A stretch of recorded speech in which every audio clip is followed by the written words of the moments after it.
dystopian fiction has been moved to current affairs. Hello, you are listening to Dystopian Fiction Has Been Moved to Current Affairs. This is our 16th episode where we're going to be dissecting the three body problem from the Netflix adaptation of it. And you are joined here today by myself, Masha, and with my co host, Claire. Claire, would you want to tackle a summary of this series? Yes, okay. So I've drawn the short straw here. How do we summarize? So in 8 episodes, we've got this huge kind of, it's based like an ensemble piece in terms of the characters, and it covers all the way from beginning off in Mao's China under the Cultural Revolution. But basically the premise relies on this idea that what if when sending out communications into space, we received an answer? What would be, I suppose, the right thing to say? And what would happen if the person who intercepted that communication invited that alien species to essentially to colonize Earth? Although the exact nature of that is one of the things that gets explored throughout the show. So that's kind of the background premise. Within that, we focus on 5 friends who all did physics PhDs simultaneously at Oxford, so known as the Oxford Five. And in their various lines of work, we see the way in which this alien interference and interference from the followers, the people who are supporting the arrival of the aliens, starts to impact on their work and their lives, the way that they are recruited into or rejected from the sort of different factions in terms of the response to this crisis, and indeed how much it is a crisis, especially since this alien species will take 400 years to arrive. So there's also kind of a very big scope into the future of the way in which this show looks at these ideas. So not the most satisfactory summary perhaps, but it gives you kind of a sense of the sort of issues with which we're dealing here. And okay, so it's not a dystopia in the sense of a kind of microcosm of a sort of political regime or something like that, but it does something similar to I suppose what things like Don't Look Up do. It takes this concept that affects the whole world, that is kind of external to that, and it looks at the way in which different groups of people react to that, and ultimately the kind of waging of war with an extraterrestrial force. So I think it fulfills a lot of the parameters of what we look at in the show.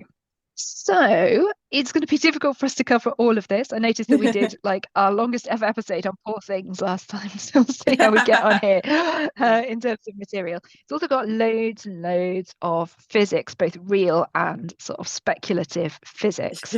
Yes. And although I make Masha do all the science work, it is fair to say I don't think not that's a physicist. quite my field. Yeah. It's bad enough that I expect you to know all things about like biology and chemistry without loads of physics in there as well. I get all my science learning from listening to the Infinite Monkey Cage, so that is the limit of what I know about Very all good this. podcast, yes. We've done our reading, put the links in the show notes, but don't expect this to be a scientific sort of unraveling explanation of everything that goes on, real and imagined there. Shall we start with the opening scenes? Because I think that this is one of the really striking things about this show is the way in which it opens. And in our first few episodes, we're obviously moving between the kind of the past in China and the present in mostly Oxford and London. What did you think of that opening? Well, it's just like to reflect on the show as a whole and its like storytelling devices. I'd say it's very. I thought it's very clever in the way that it unravels the mystery and the sort of time skips between present day and like sort of Mouse China and stuff. I think really, yeah, sort of had that like suspension of mystery and things, which I really liked because I sort of sat there watching the show. Because I'm not really sure at which point they like reveal the fact that aliens were contacted. I think that's a good couple episodes in. Yeah, absolutely. Like, I think going on? I think in episode 2 she gets her reply saying, don't do this, and we're given we're told that she's replied to them, but the actual relationship between that and the suicides of scientists, the countdown that's going on in front of kind of Oggie's eyes, and the video game. None of that, I think, is kind of explained to us in terms of the link. So I think you're right. There's a lot of sort of suspense over how these things can join. Yeah. I mean, opening scenes, opening thoughts. I don't know a lot about. Well, I personally hadn't known a lot about China's history previously, so it was an interesting scene to sort of watch. It sort of pans across this rallying crowds, and they're getting these sort of like, I guess, traitors of the revolution of this movement up on stage. And yeah, I mean, it was interesting to see, one of sort of this physicist is killed up on stage, sort of beaten to death. And is it Ye Wenji? Is that how you say it? I did this. Hang on, and do it again. Yeah, Wenji. Okay, nice. Me Okay, doing the YouTube production. Yeah, Dr. Yeah. I think that's my Dr. Yeah. Okay, let's say Dr. Yeah. Yeah. Okay. Yes, apologies to any Chinese speaking listeners. We are trying to pronounce these things. Absolutely in spite of having watched like 8 episodes of these names being said, I'm still really to be fair, I'm convinced they said it different every time. Very possibly. I mean, I'm sure that the sort of like the mispronunciation is something that like all people who have names from, I don't know, I worked in a very international school, and just the sheer sort of mashing up of people's names, it just it's awful. It is awful. So yeah, we are trying to be anti-racist by trying to learn to pronounce these things properly, but we're also probably a bit crap, so sorry. So Dr. Yeah, at this point is not a doctor at all. Not a doctor at the point in this episode. But yeah, it's interesting to see her visceral reaction. She becomes a sort of key character as it goes on. But yeah, piecing together the sort of relevance of that scene, because me and Claire were discussing just before we started filming the episode, what Dr. Yeah, so she's the first person who contacts the aliens, basically, the Santee. And yeah, I don't think I made that connection between what her motives were. Well, maybe I did it subconsciously, but I don't think I directly made that connection. But sort of seeing her father on stage, who's this physicist, sort of get beaten to death, was probably, what drove her to sort of make this decision of, we're all doomed, we need saving. Yeah, I mean, so I was, again, modern history is not my strength, but I was aware of the Cultural Revolution. But I think that the sheer numbers, we'll put a link in the show notes to a really informative opinion piece in The Guardian by Tanya Brannigan, looking at the kind of impact on the survivors and descendants of Chinese people who lived through the Cultural Revolution. And just the sheer statistics that she provides, this idea that 2 million people died, tens of millions were hounded, and the Red Guards, who we see beat Dr. Yer Sr. to death, were often teenage recruits. And I think that's one of the things that's really shocking about it, that these are kind of the students of this this professor, and the they're basically children or slightly older than that, and that's very shocking. And there's the trauma that obviously affects Ye as she goes on through the subsequent years of the hard labor that's forced on her, the imprisonment, but also this idea that the world she sees around her and the impact that has. And the reason that somebody like a physicist was being denounced and abused as a traitor to the cause is this idea that if you teach the Big Bang Theory, you basically posit that there was a point in the universe where time began. And the argument is that if you say that there was something that started, then you leave a space for, well, what went before, and that space could be inhabited by God and the rejection of God is obviously a key part of communism at that time. So we're sort of in 1966 was really the height of this zealot-like behavior. And we see, of course, that on the one hand, she, as the daughter, is being held and made to watch what happens to her father. And the his wife, is in fact one of the people who has betrayed him. And she later on is encouraged to betray a list of other people. They wanted to sign a document that will give evidence that, you know, these other people were traitors. There's a lot of humiliation going on. There's kind of the dunce's cap image, and the kind of like the way in which they're held and made to speak, and so on, and encouraged to basically deny the truths of science as he sees them. And I think that that's, you know, all there along with his death to trigger the situation in which she then looks at the world and basically says, you know, humanity has doomed itself and we need something else. And that's where she makes the decision to welcome the Santee. We should note, of course, that the original novel, which neither of us has yet read, but is a Chinese novel. It is set in China, and one of the things that the Netflix show has done is to internationalize it, I suppose, make it more attractive to a Western audience. But that's not to say that China doesn't play a role in other ways other than just the sort of, I suppose, the bad guy origins, depending on how you look at it. But it has had quite a mixed social media reaction in China, where Netflix is banned, but where obviously people have seen it.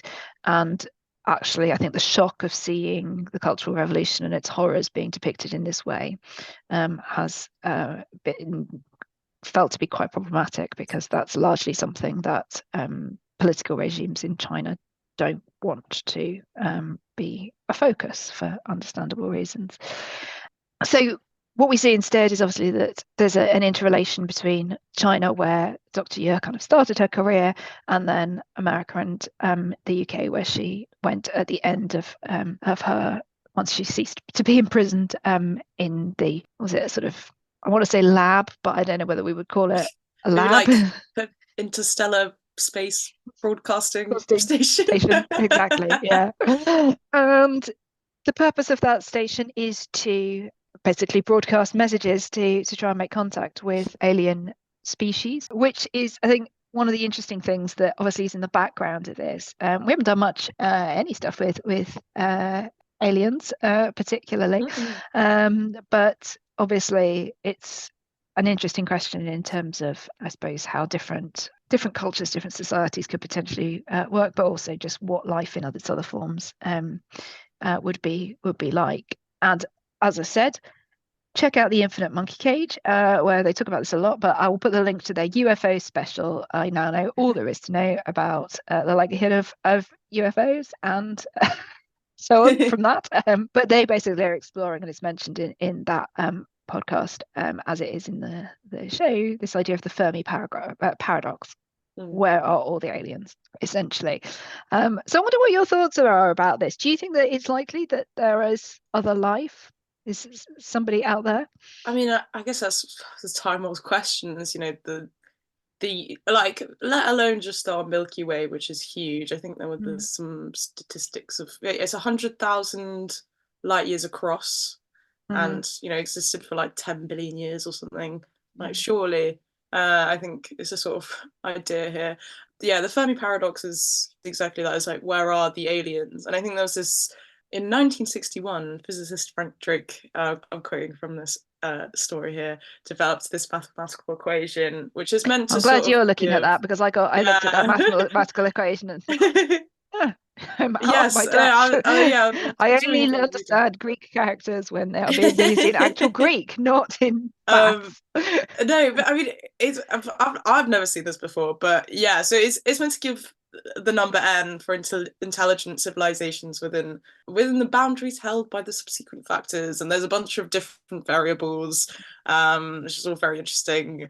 One of which is the number of years that sort of interstellar communication has existed, and how long, you know, sort of broadcasting communication out into, you know, the galaxy has been going on for. And there's different ranks of sort of civilizations that can exist, and there's different theories about, you know, why we haven't found aliens yet, one of which being, so yeah, you have type 1, type 2, type 3 civilizations. As you sort of go up, they increase their sort of complexity of technology, type 3 being sort of the best. So type 1 is being able to use all the energy available on our home planet, and type 3 being the sort of access to the power equivalent of their host galaxy, which is, you know, huge. And some, you know, some ideas share that type 3 civilizations may not want to communicate with our our civilization, based on the fact that our, you know, technology could be inferior. Alternatively, there's other theories that some sort of alien species might not want to contact us based on the fact that there might be a predator species out there and not wanting to give away their location. One other sort of thing was the idea of the Great Filter, which I completely don't 100% understand myself yet. But as wow, so how do we describe this? So the Great Filter is this sort of idea that that there are only a number of sort of advanced intelligent species that can sort of occur. So for example, there's the idea that the Great Filter could have occurred sort of very early on in the sort of development of life. For example, from between single cell prokaryotes to multicellular eukaryotes.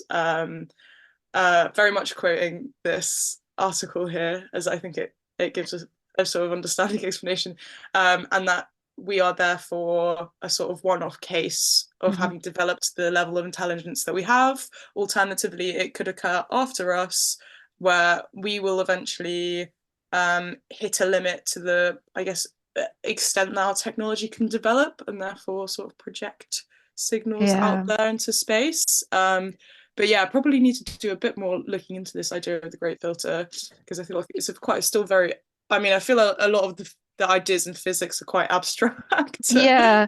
And I mean, even if we bring this back to sort of, you know, biology, without a proper understanding of, well, without a non-theoretical, I suppose, understanding of the origin of life, you know, there's, you know, various theories out there, but this question of, like, as you say, I suppose, firstly the forming of life at all, and then the transition of that into a life form that is intelligent. And I think that these are the questions, you know, we haven't even discovered life, let alone intelligent life yet. Let alone intelligent life, One of the sort of, I think that, you know, the critiques of the likelihood does lie in this sort of idea that, you know, you have to have we seem to have a very specific set of circumstances to allow a carbon-based life form to become a multi-cell organism. And not only does it need to develop, but it needs to be able to persist as well. So one of the things that we obviously have is the stability of our planet has, you know, meant that we've been able to persist with life forms. And yes, we have had mass extinction events, but we haven't had anything that has completely wiped out life. Whereas I suppose one of the theories that I find quite interesting is the idea that would life on another planet be what we recognize as life if it's not carbon based, for example? Is there some other, you know, form of life? We obviously have a tendency to think of you know, aliens as little green men, or as they always say on the X-Files, little grey men. That is a misconception that they would be green.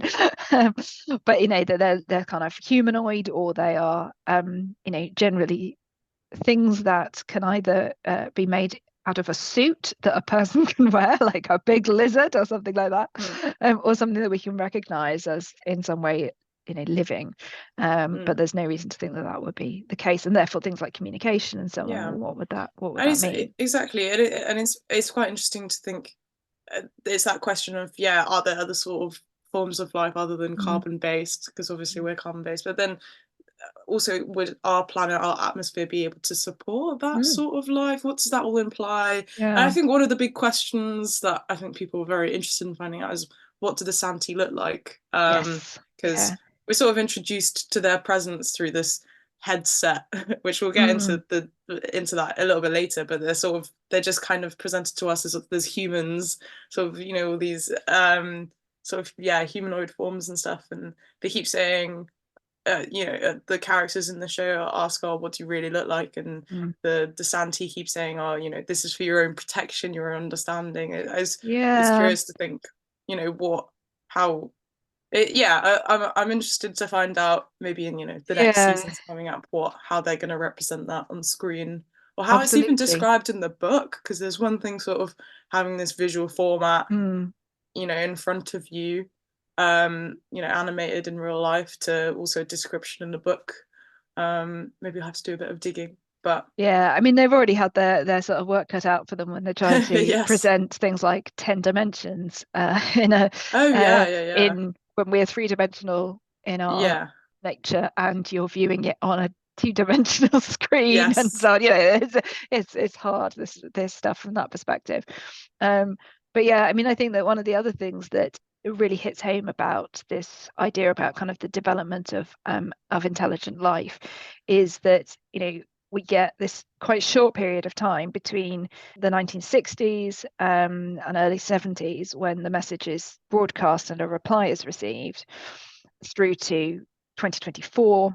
That's a really short period, both of technological development, but also for even with the, I think, not very plausible idea of bouncing the signal off the sun, from what I've read. This is not actually a thing, but knowing the sort of idea around being able to transmit communications across the sort of distances we're talking, we see the many years that it's likely to take to get a reply, and so on. And one of the sort of theories around why this might not happen is that not only do you have to have another life form that is maybe superior, maybe slightly inferior, but roughly at the same point in terms of technological development as we are over the course of that decade or whatever. But they've also then got to be able to survive as a species beyond that. So this idea again of instability, and that of course is one of the things that is happening with the Santi. This idea that takes them, although they are very highly developed, we're dealing with this idea that they are constantly having setbacks because of the nature of their planet, that we can talk about in a moment. So all of that makes this kind of idea of sort of the fluke, as it were, of the success of this communication rather apparent. Now, as you say, the Santi are depicted as being a highly technologically advanced society. I think that they're bandy around sort of 150 odd years in advance of us technologically, in terms of like the VR, but then there are other things like, I mean, the sophons are crazy. That's then seems, that's obviously, I suppose there's a difference there with regard to being able to kind of harness other dimensions, which may suggest that there's something different about their species in terms of how they live within the universe. That is already a kind of conceptual issue, but that's then, it becomes extraordinarily kind of advanced. But it raises another really interesting question that we can come back to, which is kind of like, how do you deal with an enemy that has the ability to, whilst it can't be in all places at all times, it can move so fast and use such to like power. circumnavigate the Earth in like 0.3 seconds or 3 seconds or something. It's like very small. It's size of a proton. Yeah, very quick, very fast. That's right. Yeah. So the implication is, although it can't be in more than one place at a time, it can move so fast as to essentially still be able to be present at all points of importance. So there's a lot that's interesting there. But to go back to something that you said, I think there's this interesting question about the idea that, well, it's I suppose in the colonial narratives of recent centuries, it hasn't gone well for the less technically advanced society when they meet with the more technically advanced society. And that's something that Clarence, the detective MI5, not MI5, some other organization guy is looking at. I was also, just while we're sort of on this topic of kind of communicating with other life in the universe, I was interested to hear, again, I think this is on the Infinite Monkey Cage episode, a little bit of discussion from people who do undertake these kinds of communications. Like, if we discovered signs of life and tried to communicate with it, what would we say? And like, how would we agree what to say?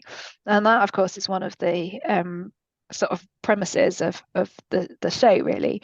And I think this scientist was being asked, is there like a UN agreement or something on what we would say? And he's like, well, it's mostly just like groups of physicists sitting around hypothesizing about this, and like, how difficult it would be to reach any kind of international agreement, and the fact that in the meantime, somebody who had the technology would just do it. They'd just send out a message, which is exactly what happens in the show. And it's that sort of, I think a lot of the discussion around her character is the fact that she made that decision for the rest of humanity. My also question is, okay, even if you sort of how did she just undetected by anyone else communicate with the Santi? Like, no, there's no sort of alarm system in the station. They just received some signal. She just happened to be around at the time that it happened. Like, nothing of it is sort of recorded or detected. She just happens to be listening in. And I think that this all comes down to the actual sort of idea of perceived unlikelihood. This idea that when it happens, there's not really, I suppose, there's a protocol, but it requires any one person to kind of report what is happening and reach these kind of stages of unilateral agreement. And I also think that we're not necessarily led to think, I mean, it's highly unlikely that in the kind of closed environment of China under Mao, we're not likely to see anything other than some sort of visual Chinese message having been sent because of the relations with America and so on. And you could argue that that would be the same now, considering the way in which people are in competition with each other, and the way in which different worldviews might want to sort of present themselves. But yeah, I mean, I think a lot of blame is placed on Dr. Ye, but does it require her to say, come to our planet, for the Santi to do that? No, probably not. I mean, but it kind of seems, so within the show, the messages that are shared as initially, so obviously us, the humans from Earth, send out a message, and Dr. Yes receives one back saying, oh, don't contact us again because we will come colonize your planet. So clearly on the other side, on the Santi side, there is also just a singular sort of the one pacifist who picks up the message. Who picks up the message before she sort of makes the decision to say, all right, here we come, come here, please, come save us. I think we're talking a little bit about also like potential environmental messages in the show. Do you also think potentially one of the things that motivated her was the discussion with Evans, I think his name was, who she meets out sort of in the Chinese woodlands, as there's sort of loads of logging going on, and he's trying to save different species of birds or something.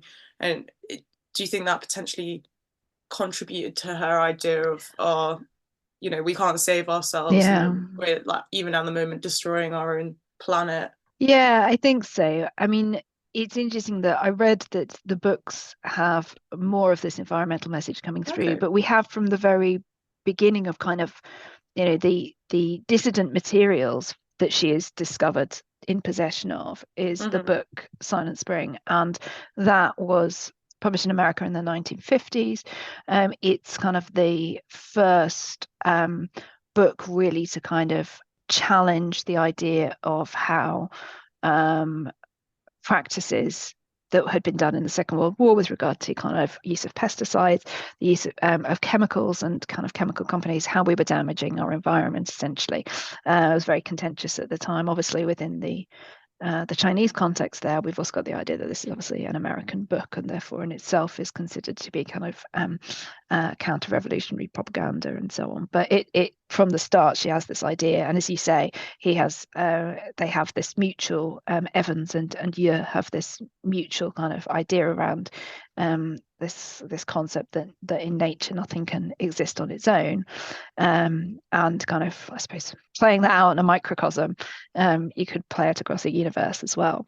So in this story, obviously, we've got this background that the Santi have been invited, and that they are coming, and that it's going to take them 400 years to reach us, but they have sped up the communication process through the sending of these proton-sized computers, these sophons, which mean that they can see and hear simultaneously because of the quantum level unity of the pairs of sophons, and therefore, they simultaneously kind of receive what the sophons on Earth are receiving. So all of this is going on, and one of the sort of ways in which we start seeing this played out in the first couple of episodes is in the impact on scientists on Earth, and that's I suppose the initial kind of like thriller murder mystery element of this, where we've got the sort of police procedural. How is this scientist who has written a countdown in blood on the wall and so on? It's all good kind of thriller stuff, and then we learn that this is part of a pattern of things that are happening in science. So one of the premises is therefore that these sophons have been able to infiltrate the world's particle accelerators and CERN, and also all the other kind of similar smaller particle research centers in the world, and make the data make no sense.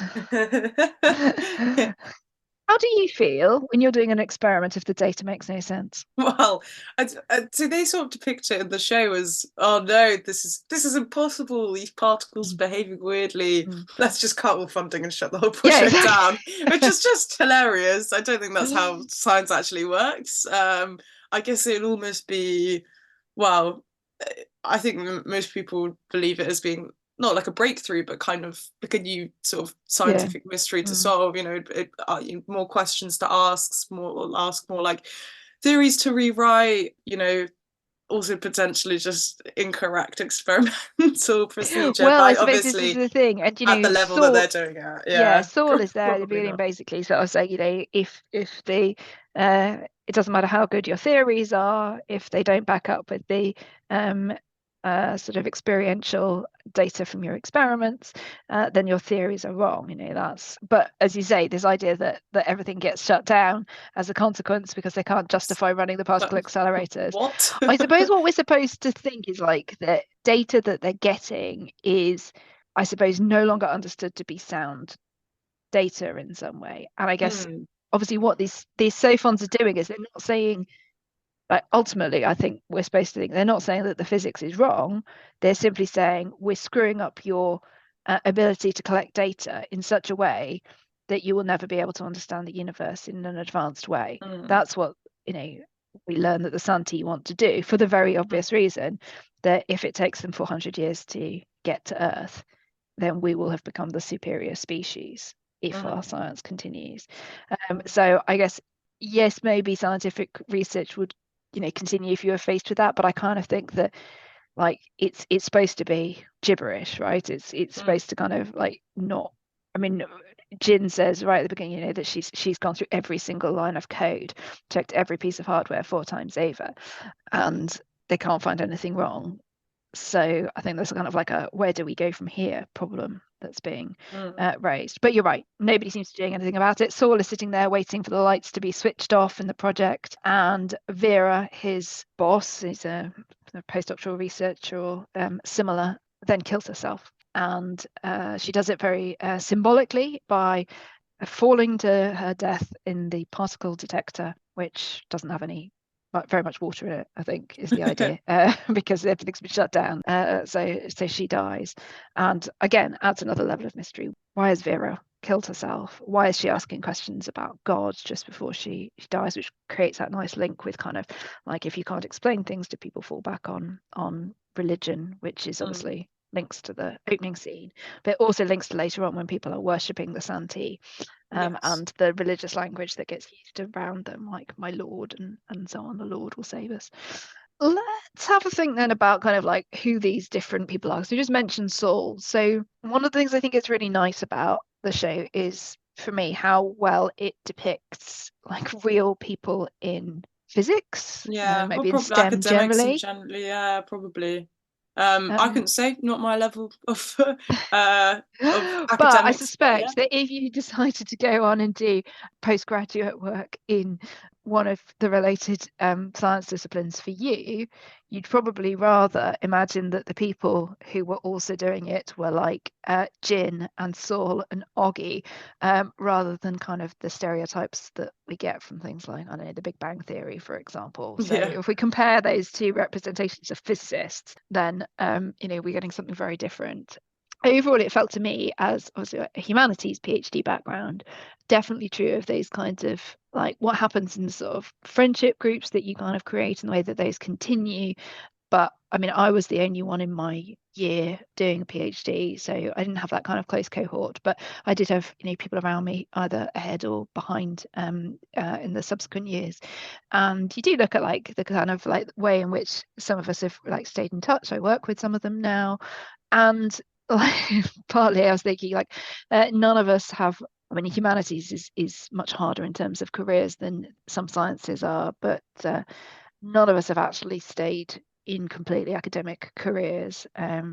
So I felt that, like Will goes into teaching.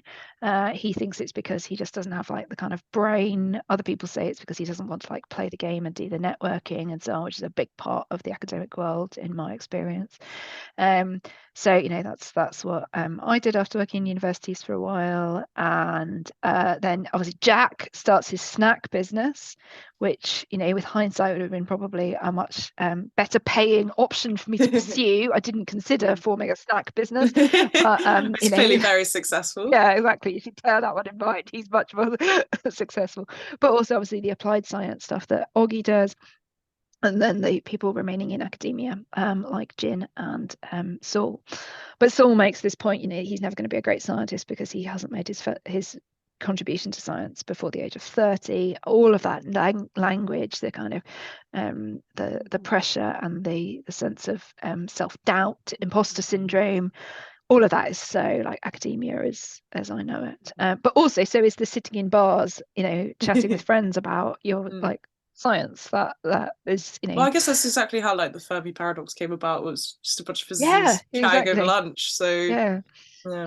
So I really liked that in terms of the sort of the depiction of that. But it might lead us nicely on to Oggy, because she is of course in this group of scientists who are busy either stopping work completely or stopping work because they are dead. So how did you feel about the sort of a countdown thing? Yeah, Augie sort of experiences this countdown that's happening in front of her sort of very eyes, which it's supposed to be like literally like projected on her retina. It's not exactly in front of her. It's in her field of vision. It says according to the Netflix guide to the science. So the Dr. Kenzie, who was I heard him talking on our podcast earlier as well.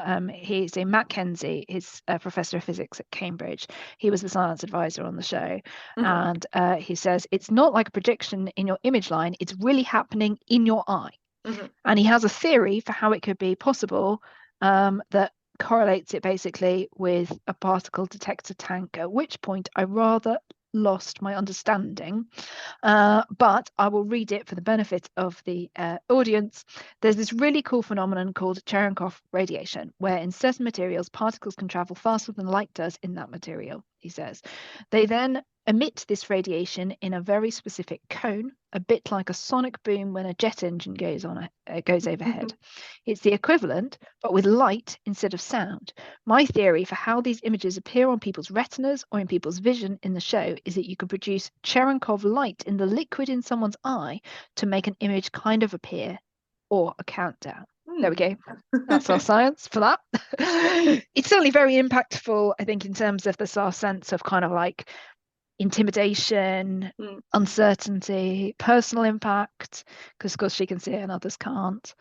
But why do you think, I suppose, like what's your impression about like why they target Oggy as somebody whose work should be shut down? Well, so it's kind of implied that the different people that are targeted sort of throughout the show, Augie and like others, scientists who have ended up killing themselves. So my question is also, was Vera, who sort of threw herself into the particle accelerator, also seeing the same thing?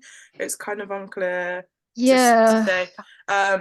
But yeah, all these different projects and scientists that are getting targeted are to sort of halt the progression of like humanity's technology. And obviously, as we're saying, we'll be sort of in this applied science field where she's developing this like nano technology, nanofiber technology, and it's sort of later demonstrated in the show exactly what that can do.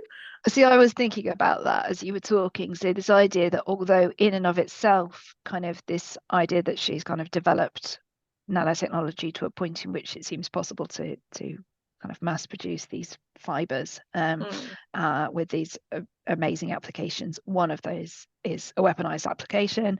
And so I suppose that if they are trying to target things that would directly create technology that could be used in a war situation, I suppose it makes sense to force her to close down her project. So again, sort of my question is if the Santis are worried about this nanofiber technology being used as a weapon, but then they can also create a supercomputer to the size of a proton. Like, surely, I don't know why that would be a specific sort of thing that I'd directly worry about, unless if it was, because obviously we see that this weaponized nanofiber technology demonstrated on the sort of followers of the Santi, the human followers of the Santi. Okay, what do you think of that scene? Oh, gruesome! That was tough. That was the moment at which I was like, oh yes, this is the same people as behind Game of Thrones. So I've never seen Game of Thrones, so I didn't even make the connection, but it was gruesome. That was terrifying. Yeah, Game of Thrones has some truly gruesome scenes in it, but one of the ones that's really famous is the Red Wedding, this really shock moment of basically like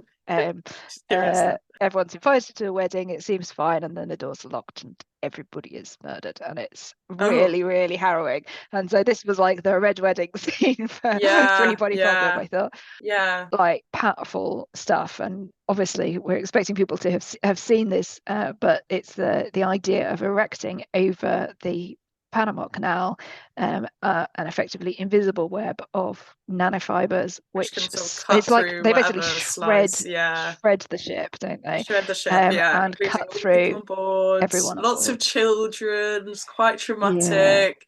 I think the sort of scary part is the fact, well, especially the people on board don't understand what's going on. Because it's nanofiber. They can't see it, but they can see all these people getting sliced up into bits. And stuff getting sliced as well. There's a bit where there's like the little like fold out row of like paper kids that you make chains, like, and then they're all sliced in half.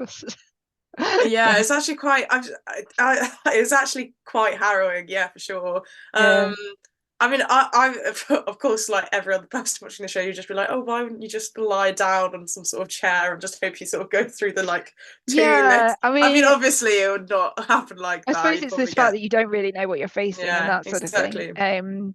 It feels, I mean, I can see the argument is obviously that they can't use other methods of like traditional attack or infiltration because the data that they're trying to gain would not necessarily survive. But it could have been chopped in half if he held it a bit up or a bit down, literally, it could have been chopped in half, But obviously there is this premise of kind of weaponizing this applied science that Oggy really is struggling. She's talking about the sort of humanitarian application of this science, and yet the first time it actually gets used outside of kind of a demo scenario is to murder 1,000 people, including civilians and children. Finds it quite emotionally sort of affecting.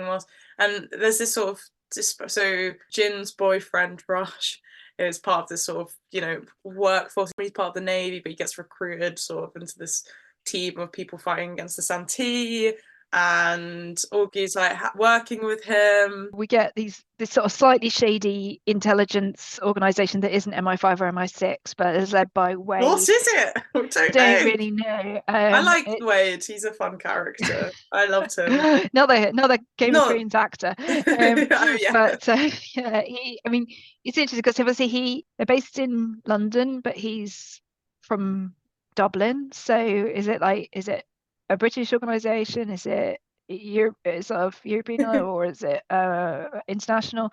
But obviously, eventually, it becomes part of the Planetary Defense Council. But yeah, shady stuff associated with the police, but not the police. No. But yeah, he clearly seems to be able to kind of recruit people out of the Navy just like that. Yeah. and gets Raj. Raj has obviously used him to parallel kind of like Oggy there, but it does raise these questions about sort of what the rules, what the laws of war are in this context. Also, what are the rules of war? That's like interstellar rules of war. You've got your international laws. What's the interstellar laws? I think it says, we get various mentions of kind of like international treaties, things that can be done and can't be done are fairly like reduced to basically things like, treaties can be changed or whatever. But if we think that there's some sort of, ethical fundamental behind the international law around war, then surely it's a war crime what they do to the ship. It's really hard even to justify it in terms of, I don't know, just theories of ethics in war or whatever. So yeah, by a just war sort of perspective, then I suppose we could sort of say, that if we do it in terms of utilitarianism, they taking over 1,000 lives to get intelligence that will potentially save the planet. I suppose you can do the numbers game, but I don't know. I found it was a bit of a hard sell there. Yeah, it was tough. And they don't really work out how to use the intelligence anyway at the end of it all. So it's all just they only managed to read it because the Santi want them to. So, which I suppose is all playing behind this kind of like, we can do the most technologically advanced thing that we know how to do with regards to like weapons development, but we're still completely inferior to this other species. And Augie really is that voice of sort of, I guess, the ethical questions behind, is the application of her technology, the fact that, the way in which it was used. And then when she goes back to do more work for Wade, she's still, I think there's a point at one point, what happens when you give scientists unlimited resources? Well, you get Hiroshima, and her awareness that she doesn't want her skills and her science to be used in that way. To commit atrocities, basically. So Augie's on the kind of applied science side of things. We've got Jin and we've got Saul on the theoretical side, and Jin really comes into her own in the game. So should we talk about the video game? What do you think about the presentation of this? Because it's one of the most sci-fi-ish. It's interesting. So in the show it sort of presents these headsets, which the sort of the Oxford 5 or some of them sort of play, and they have to work out this problem and sort of work up the levels of this game. And so I guess it's presented as a device that the Santi used to like gain sympathy almost from the inhabitants of Earth, to recruit more people to their sort of followers. The sort of organization that Dr. Yeah sort of began with Evans. And so they're sort of discussing, it's one of those, the first things where Jin and Jack, was it, I think? They're sort of, they participate in this game and say, wow, this is completely out of this world, we do not have the technology to do this. And it's this hyper realistic, they put these headsets on and it's this sort of hyper realistic experience, and they sort of have to work their way through the levels. It's interesting. I don't know. I suppose it's the sort of thing that you can imagine that people who develop VR, it's the ultimate goal, right? Where you can you can sort of taste and smell and feel and in ways that are basically like reality. It's unlikely, I think, ever to be possible because of the sort of level of neural interfacing that it would need to do. And of course, it's it's this kind of quite cool sort of helmet thing that doesn't plug into anything, or whatever. So it's very far-fetched in that respect. What I think it was interesting for is this. I'm quite interested in the use of kind of games and so on in learning, and that's one of the sort of origins of our sister project, Being Society. But the reason that this is very different is obviously that it is a computer game essentially, but it's being used for the process of kind of learning and research, because Jin obviously puts in a lot of work into kind of the researching element. So it's only appropriate for scientists. And in fact, the first level is all about realizing that you have to use science, you can't use kind of prophecy. And of course, it's also a recruitment tool, because at the top level, you're invited to become to join in, like at a rally, a conference thing for getting new followers for the Judgment Day people, the people who are welcoming the Santi, as it were. But ultimately, I think we realise that the aim of the game is, in fact, to save the follower, and so it's not just Jin's intellectual ability and the fact that she works out kind of why this planet is being destroyed all the time, but it's also the fact that she realizes that the aim of the game is to save the people, or to save the one, and if one survives, the many survive, and so on. It's quite interesting, I think, as an idea around sort of recruitment premises and developing research, that it can actually be a really effective way to do that. But it's also quite manipulative, I think. And it gives us the title of the show. Yes. You want to explain the three-body problem? Just throw that out there. Yeah, it's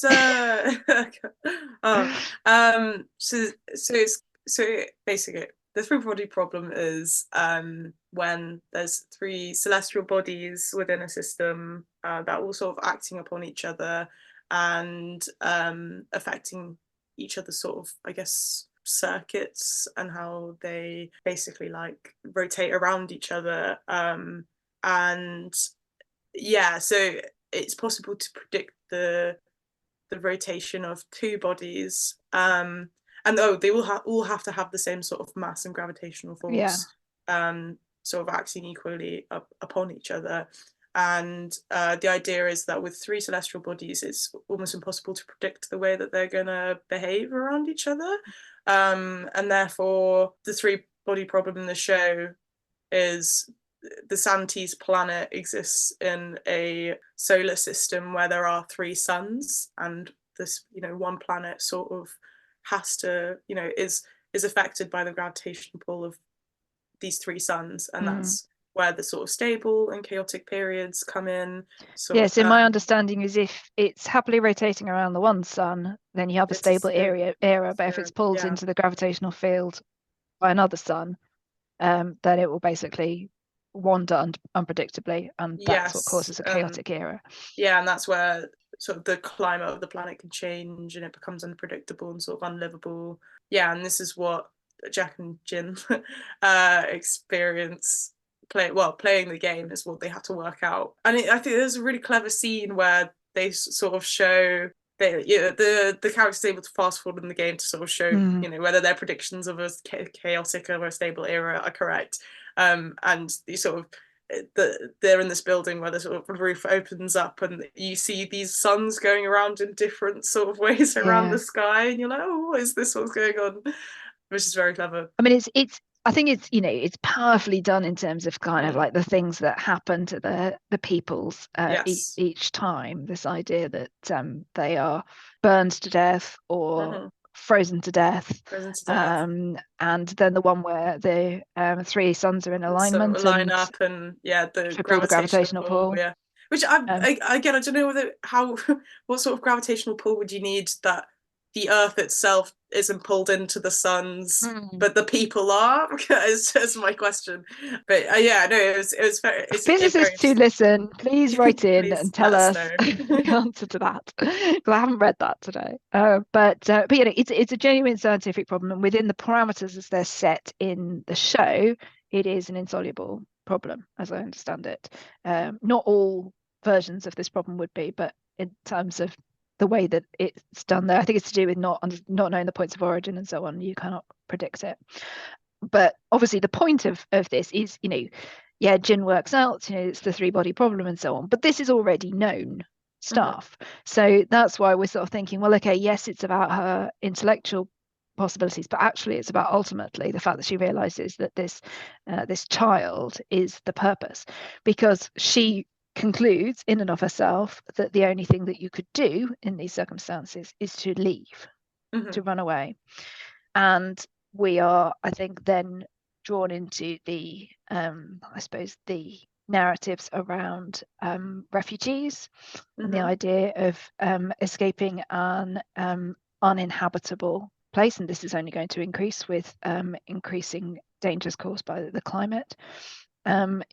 Opening your doors in terms of your country or in terms of your planet to refugees would surely be seen as the right thing to do. The questions, I suppose, here are to do with this idea about whether they are refugees or colonizers, and the rights of defense, I suppose, of the planet against the colonizers. So that's sort of an interesting thing with Jin. Now, Jin, of course, kind of buys the situation and she's used by Clarence and Wade to infiltrate the meeting that she goes to. But Jack turns it down.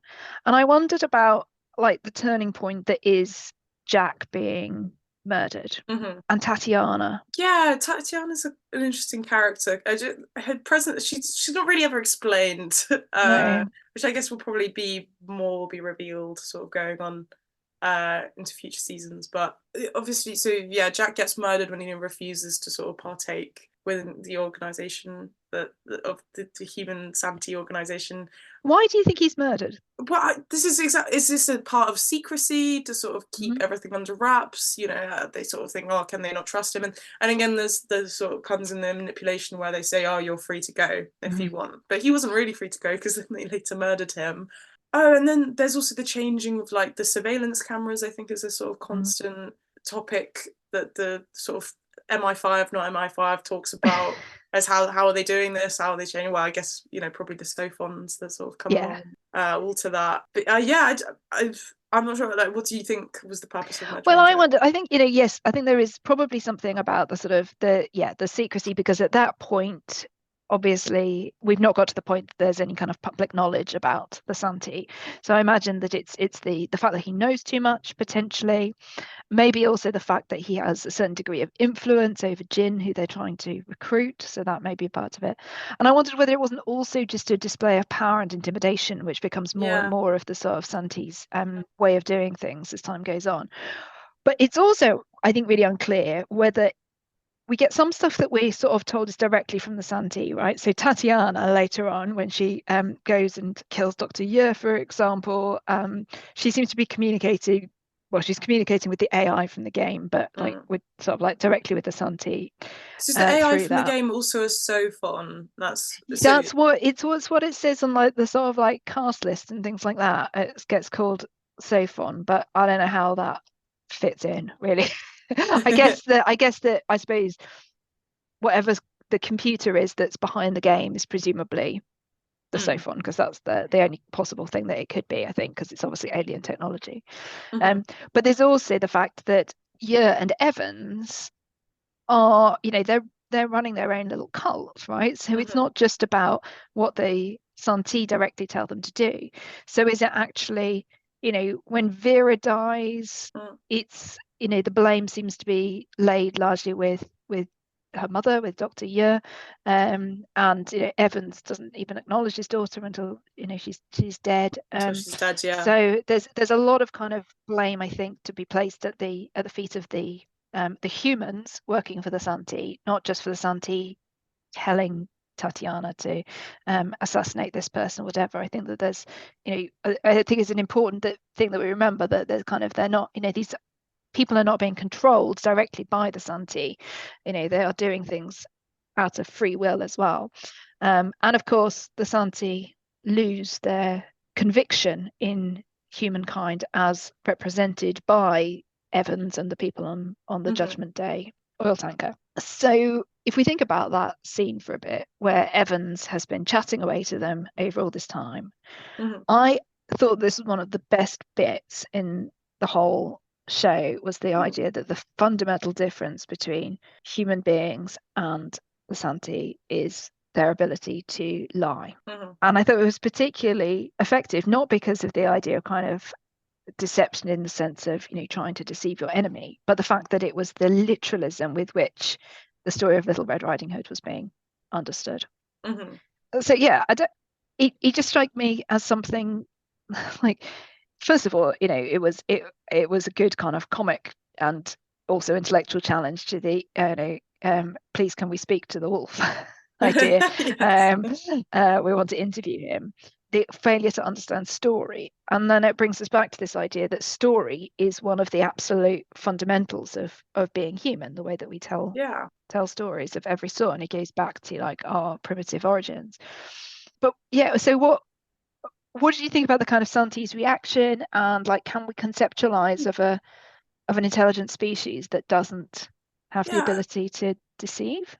I mean, it's interesting because I don't think deceit as a concept is unique to humans, because obviously it's very much shown in nature. It's like you know, even camouflage is a type of deceit. You know, being able to evade your predator. The possums play dead all the time. That's a classic one. That's also sort of a version of deceit. But yeah, the stories and the metaphors.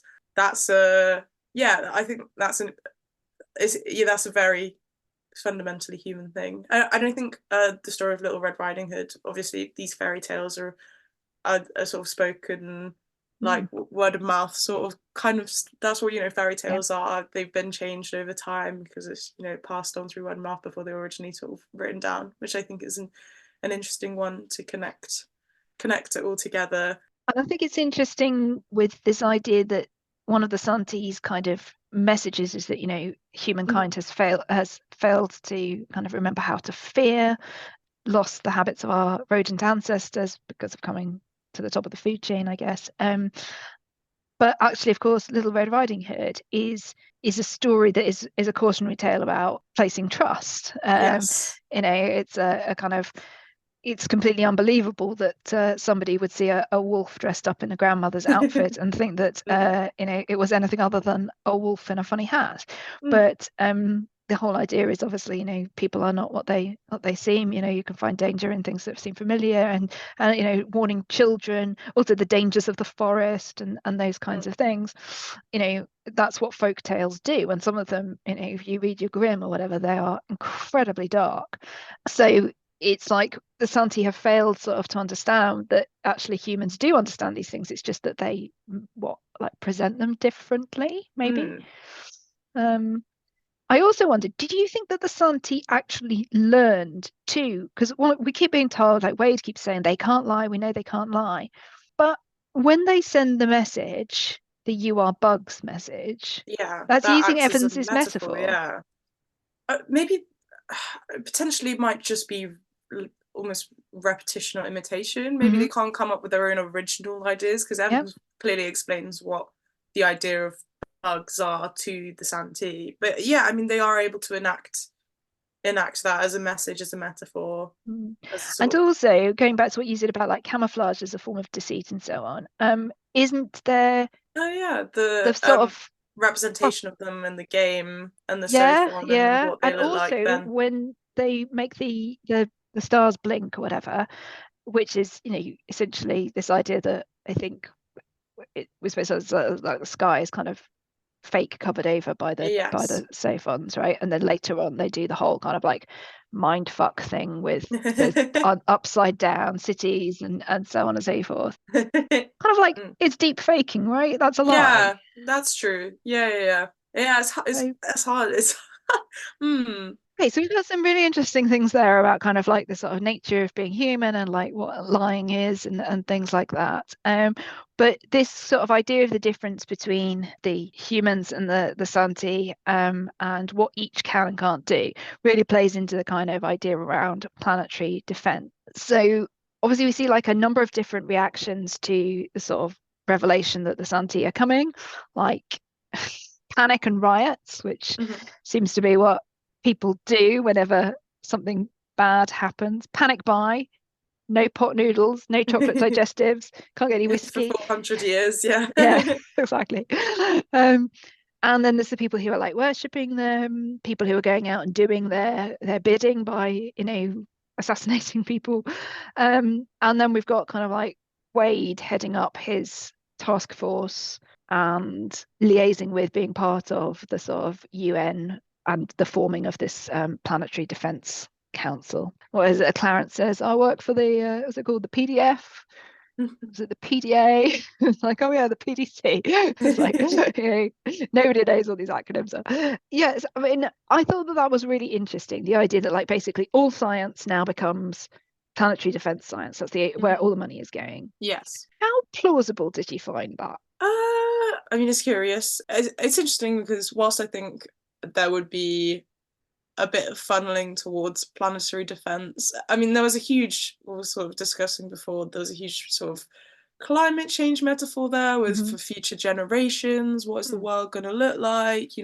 We want them to have the resources to defend themselves and, etc., etc. Whilst, in the real world, we have those sort of same questions of like, what is there going to be left for future generations? Exactly. But no one's really funneling funding to there. But at the same time, whilst there could be a lot of funding going in towards planetary defense, I think people would also be thinking about alternatives, about, surely in the same way in Don't Look Up, other people would be thinking, why don't we escape? Why don't we sort of cryogenically freeze ourselves? Yeah, and that's what Oggy really realizes, isn't it? She's like, we should be investing this, the money into the problems now. And she goes and she applies her, nanotechnology, which she's made open source, which is very cool.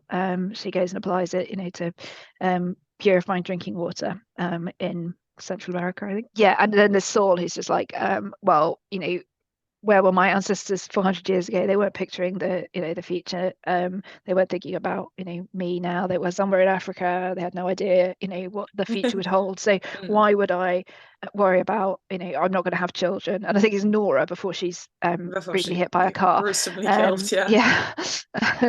Yeah. She's sort of saying, well, there are other people in the world. But it definitely reminded me, therefore, of this idea of like, future generations, especially if you can put a figure on like how far ahead it is. So many people can just be like, I'll be dead, so don't care. But I don't know. I thought there was also something there about the fact that when it's like an internal enemy, i.e. like, well, it's us. We have made the climate crisis, and it's targeting kind of ourselves and recognizing the mistakes that we've made and the things that we need to change. That's hard, but thinking, I'm going to fight the giant lizard people who are coming from another planet, that we can get on board with. That's humanity's ability to be bellicose, I think, is sort of an innate trait as well. So I wonder whether that kind of rang a little bit true. But what was, again, sort of thinking about the sort of way in which it's sort of a metaphor for environmental crisis, I think in terms of like what would happen if you really funded putting like proper scientific, like we're told like it's the Nobel Prize winners and the people who are resentful because they're not Nobel Prize winners, and they're all in one room, and you basically say, if we're not thinking about the money, we're not thinking about the politics, just think about kind of like the ideas, and then it feeds into something that does have that money and that political clout, what you could achieve with that. Although, of course, what we actually see is they don't have that much imagination in comparison with Jin. So, Staircase Project. This is pretty cool until it goes all wrong. But yes. So this is the sort of, I guess, the Planetary Defense Organization is like, we need to find whatever more. it is, yeah. Council, we need to PDA, find PDC. more.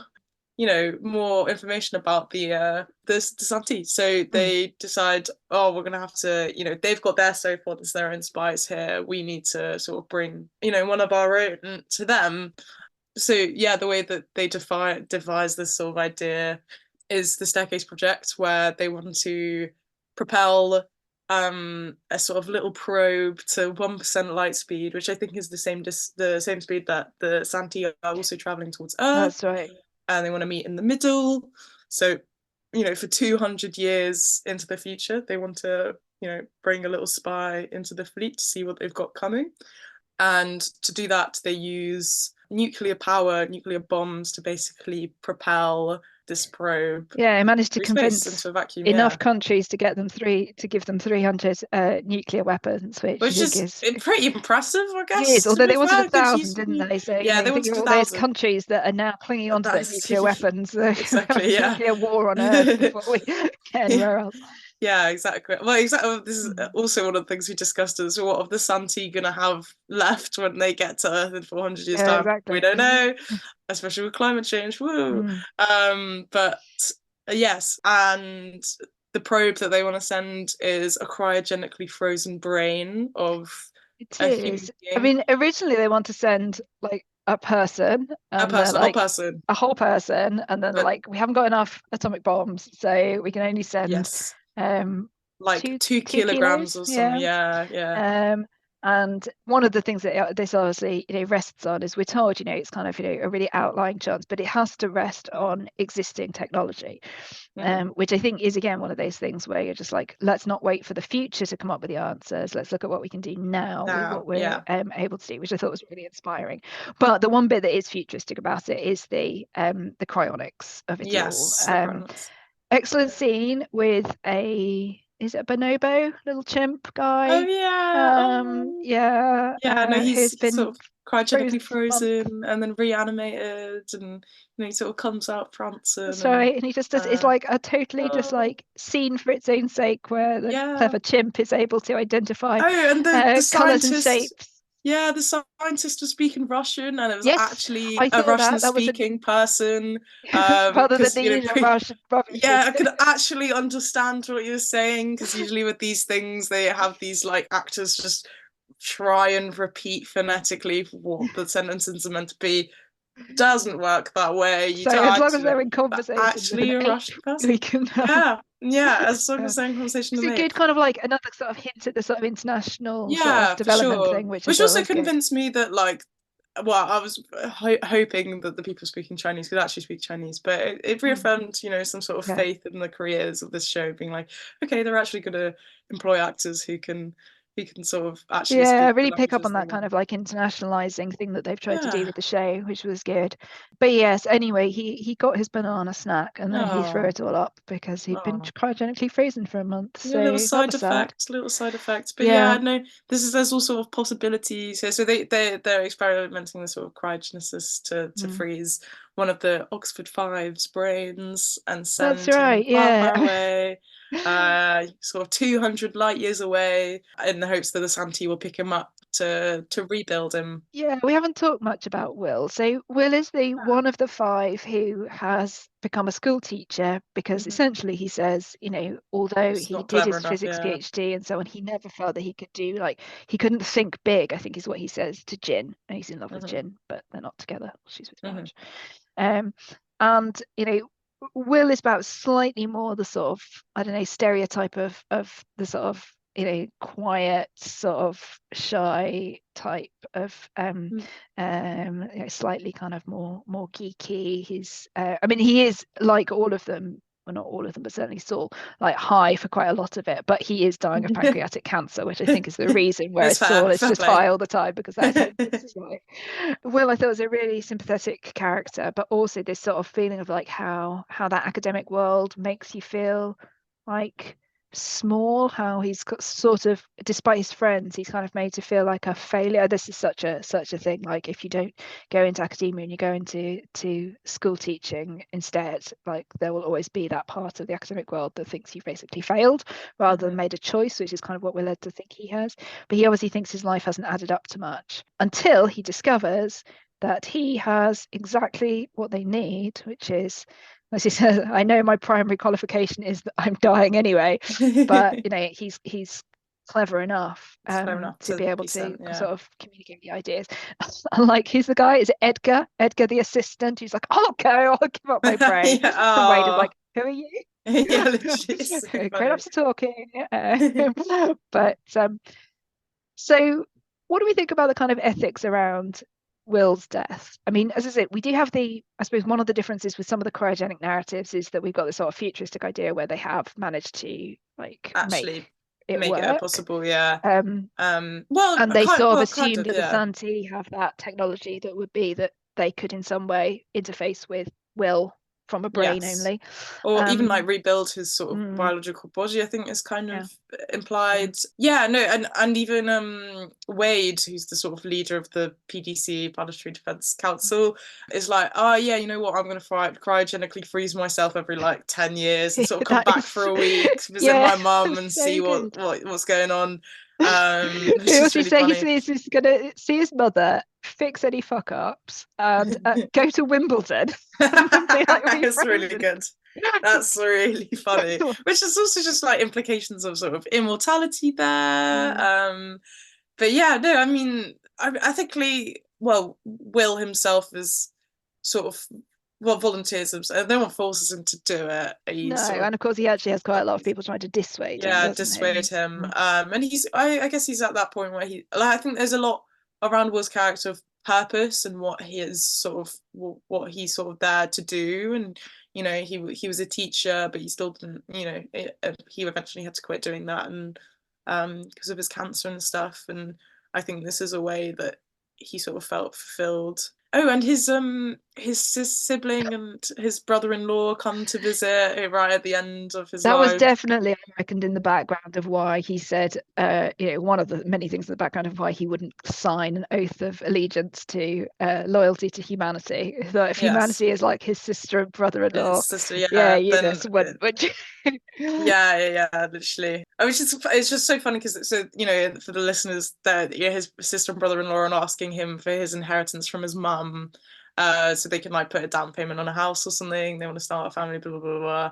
And I just, as the audience just sat there being like, oh my god, just tell them that you like had inherited like 20 million pounds or something. It's so, oh god, Yeah, so but it funny. is, I think, it's quite an interesting reflection, I guess, on terminal illness and like the way that different people handle it, who he tells and who he doesn't, like how Jack responds when he's like, don't listen to some NHS doctor, we got to fly you to Switzerland, get the best treatment possible, and so on. Like, and the way in which like Will has to he has to deal with a lot of other people, like he has to manage a lot of other people's grief.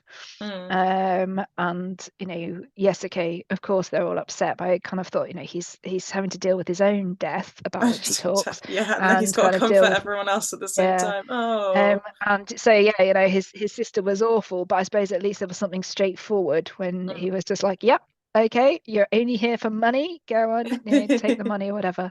Yeah. But it was interesting because of course one of the other things that was out of keeping with what 2024 is actually like is that it seemed to be a UK hospital performing an act of assisted dying, Oh yeah, which is because of that's course not not legal legal here. Yeah, here, although I think, maybe special sort of well, it could permission be, from the PDC. yeah, I mean, they dodgy did just go and circumstances. murder a bunch of people on a boat, so I'm Yeah, sure so maybe no consequences, anything goes. consensually, a Um, man, but they did have willing it and all stuff. like Yeah, set up with the special little box with the yeah. lights and the It's just an accidentally iPad and so on. consent. Yeah. Yeah.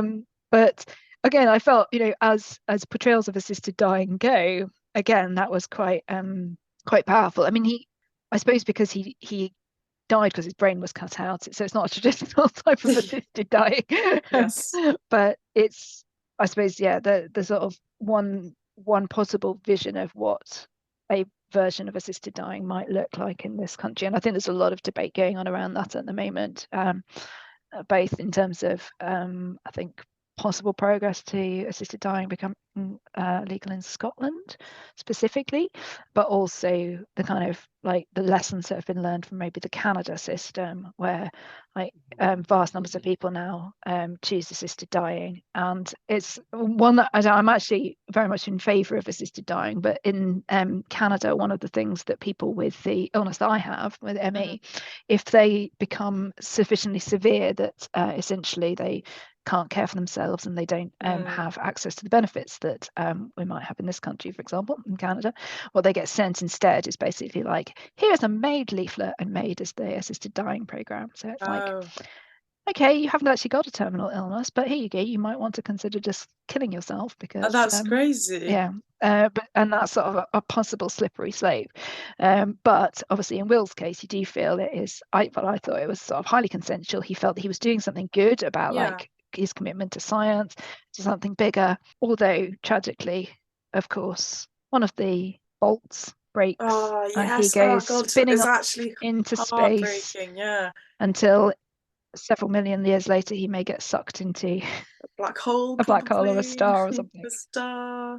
Oh bless. Yeah, that was actually heartbreaking. Oh, that was probably one of my favorite scenes. It's just like the because it's everyone sort of brightened up, because the whole entire it's interesting because everyone was like, oh, what's going to happen if one of the nuclear bombs don't detonate or something doesn't line up, and all these different possibilities what could go wrong. And the thing that went wrong was one of the simplest things, was just like one of the screws on the probe just came off and it went flying off course. It's just so, but I think it's interesting that like Clarence at the end, he's well, apart from he doesn't think that you should just sit around being depressed, even though Saul is like, sometimes the right response to the state of the universe is being depressed.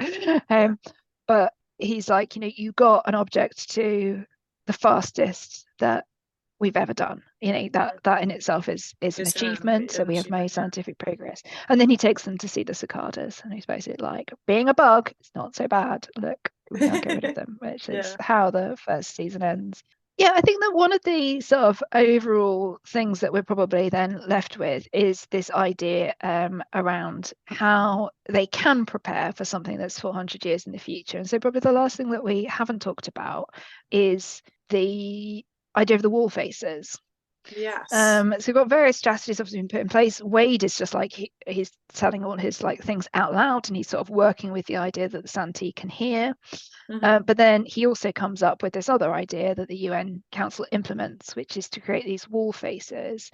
So 3 people who make the plans in their heads and never set out or communicate what those are.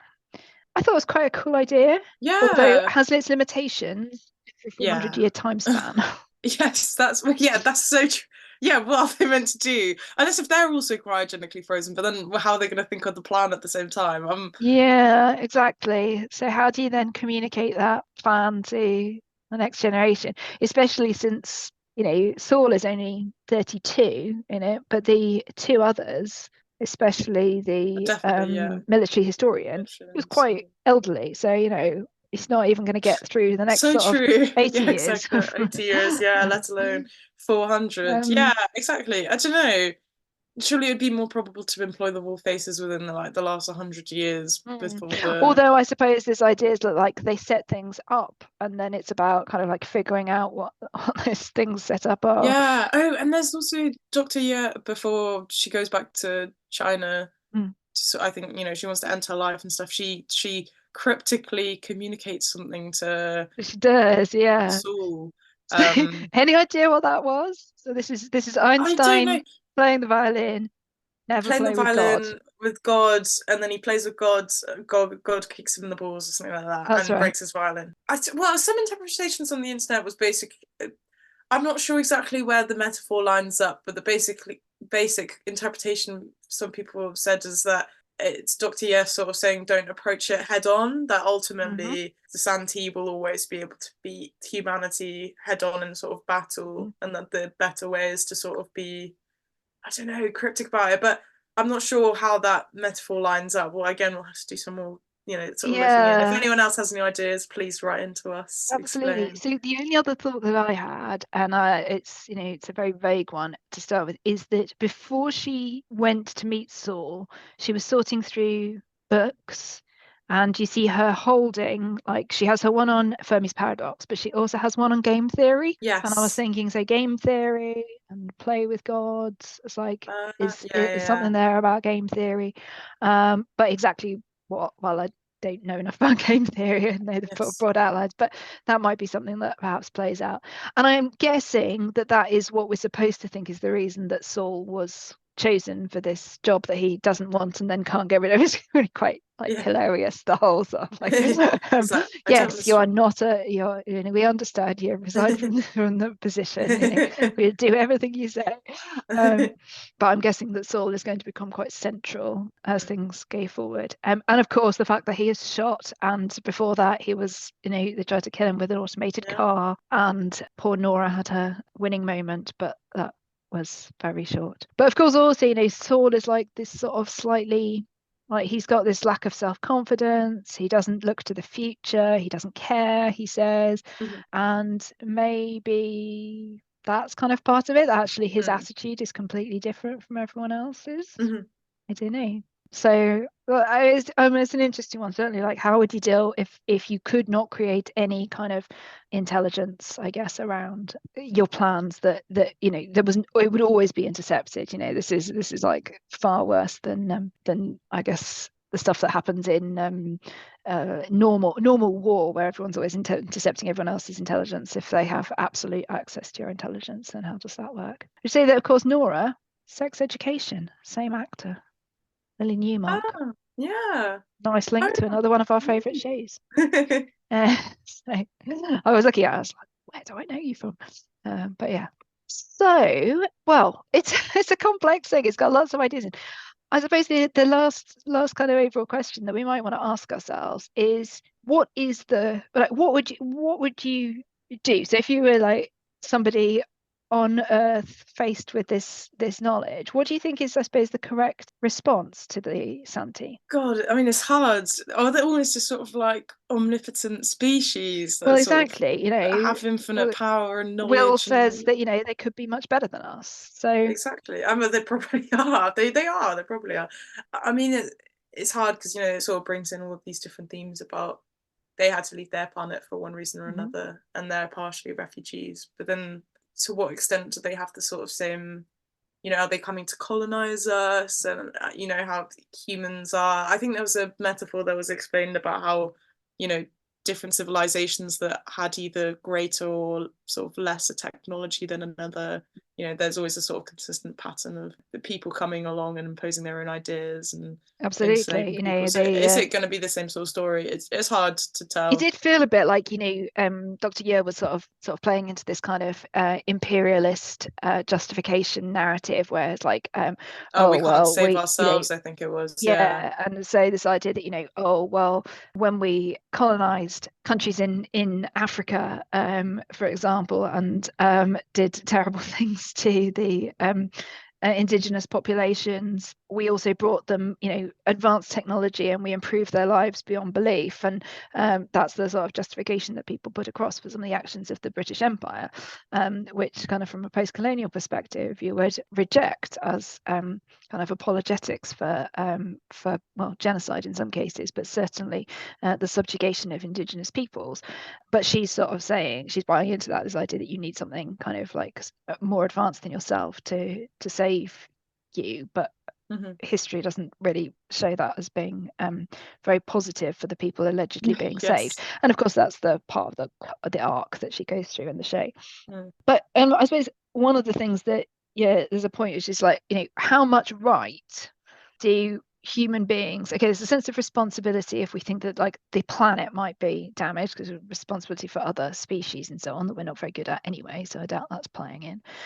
Then there's this sort of idea that humanity kind of has a right to the planet because we're here first. Well, that would sort of fit with ideas around kind of indigenous people. But then it's sort of reversed if we think about it from a sort of more nationalist perspective, like, oh, well, we are the people who live in this nation and therefore we won't let, it will control our borders. So is this actually a narrative about kind of like border control on a worldwide scale? But as you say, you know, these are refugees.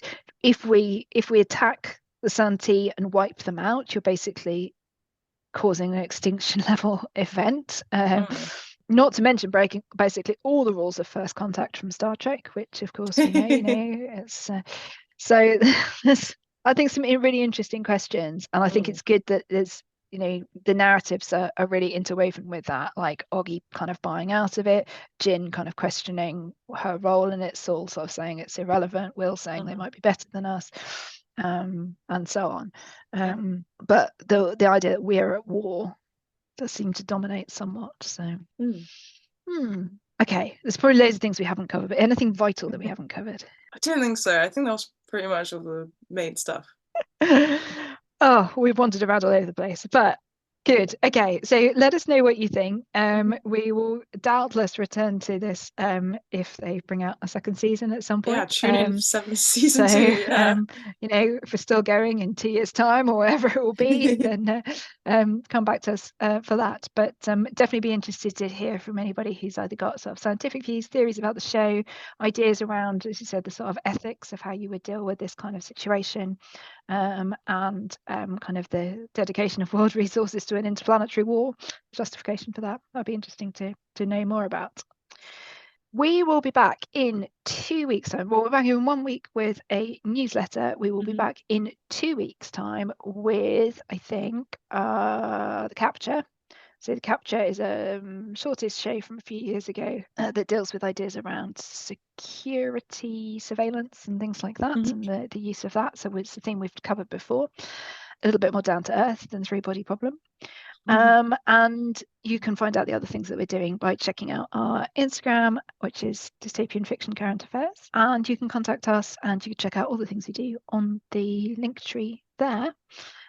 But yeah, please do get in touch, especially if you're a physicist and would like to explain better all the things that, well, I certainly got wrong. Masha did, I'm sure, brilliantly with. But excellent. Well, thank you very much. Thank you. And thank you very much to our listeners.